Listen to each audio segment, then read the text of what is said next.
Lu pernah ngerasa udah punya tabungan tapi pas kejadian darurat, motor rusak, orang tua sakit, kena PHK, atau HP mati total, tetap aja lu panik bro. Tenang, bukan lu doang bro. Dan kabar buruknya, masalahnya bukan di jumlah uang lu bro. Masalahnya ada di cara lu mikir soal dana darurat.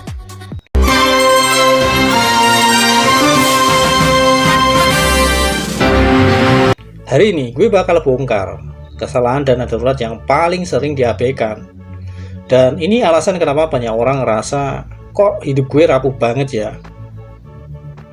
Bagian 1. Salah paham paling umum. Banyak orang nganggep dana darurat itu ya tabungan biasa. Itu salah bro. Dana darurat itu bukan tabungan impian, bukan dana liburan, bukan dana nikah, dan jelas bukan dana check out Shopee tengah malam. Dana darurat itu uang siaga tempur, disiapin buat kondisi jelek banget, dipakai saat logika lagi turun, emosi naik. Kalau masih nyampur, itu bukan dana darurat bro, itu dana ilusi aman. Bagian 2. Kesalahan pertama. Punya dana darurat sama dengan punya tabungan. Ini kesalahan klasik bro. Lu punya tabungan 10 juta tapi kepake beli HP, kepake DP motor, kepake traktir temen. Pas darurat datang, saldo tinggal cerita bro. Dana darurat harus dipisah secara mental dan teknis bro. Kalau bisa, rekening terpisah, e-wallet terpisah, atau minimal lu anggap itu uang haram disentuh.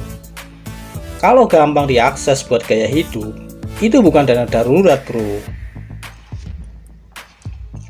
Bagian 3. Kesalahan kedua. Nanti aja kalau gaji udah naik. Ini jebakan ego bro. Banyak orang nunggu gaji naik, kerjaan mapan, bisnis stabil. Padahal bro, darurat nggak nunggu hidup lu siap. Darurat itu random bro. Datanya sering pas, gaji kecil, mental capek, cash flow mepet. Dana darurat itu dibangun dari kebiasaan, bukan nominal. 20.000 konsisten itu jauh lebih baik daripada 500.000 sekali doang. Bagian 4. Kesalahan ketiga. Dana darurat harus besar dulu baru mulai. Ini perfeksionisme yang nyamar jadi logis bro. Target ideal memang sih single 3-6 bulan pengeluaran, berkeluarga 6-12 bulan. Tapi kalau lu nunggu ideal, lu nggak bakalan mulai bro. Mulai dari target 1 bulan, lalu 2 bulan, naik pelan tapi nyata. Lebih baik punya helm tipis daripada kepala kosong nunggu helm mahal. Bagian kelima, kesalahan keempat. Dana darurat disimpan di tempat yang salah. Ini fatal bro, fatal sekali. Dana darurat jangan di saham, jangan di kripto, jangan di bisnis, jangan di barang yang susah dicairin. Karena darurat butuh cepat, aman, cair seketika. Dan tempat ideal itu tabungan bank, e-wallet terpercaya, reksadana pasar uang. Ini kalau lu udah paham bro. Dana darurat bukan buat ngejar return, tapi buat ngejar napas lu bro.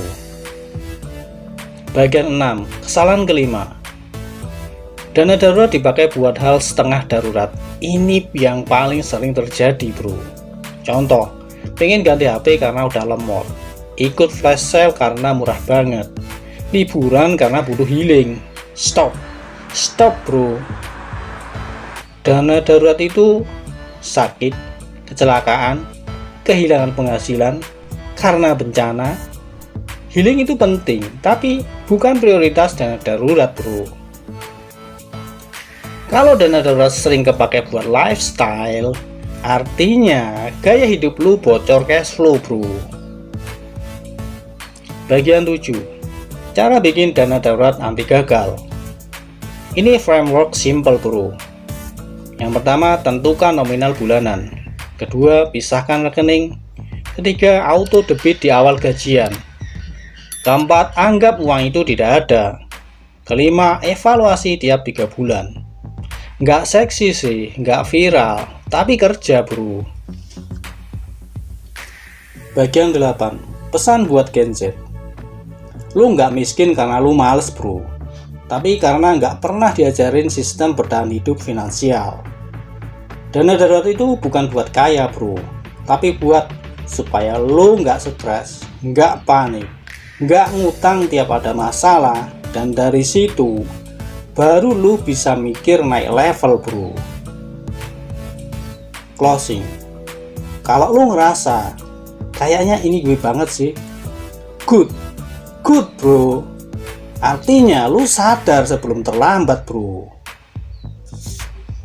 Subscribe Asset Analyst, karena kita nggak jual mimpi cepat kaya bro, tapi fondasi biar hidup lu nggak gampang ambruk.